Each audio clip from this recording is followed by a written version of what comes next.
Welcome to my channel guys. In this video I'll show you how to create pop-up bubbles like Massenger.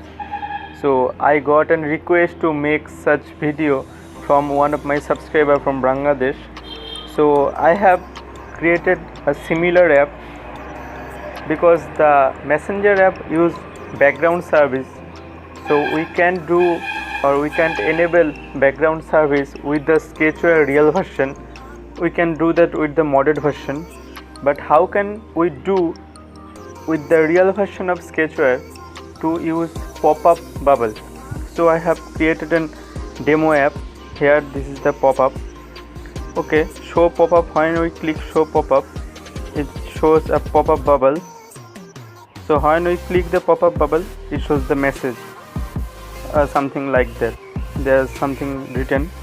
So when I click cross button, it will cancel the pop-up. You can show pop-up button enable. So when I click the pop-up is enabled. So when I click the pop-up bubble, the message is shown. When I click it again, the message is gone. When I click the pop-up bubble, the message is seen. When I click it, the message is gone. When I click the cross button, it dismisses the pop-up bubble. So this is the app. So in this video, in the description box, I will give you the link of the source code, the zip file of this project. You download it from the Google Drive and go to Sketchblock application, project and backup restore option.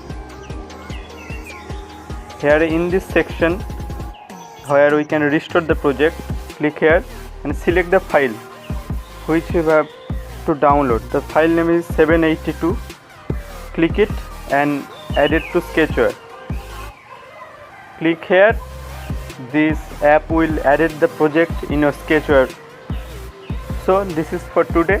Thank you guys.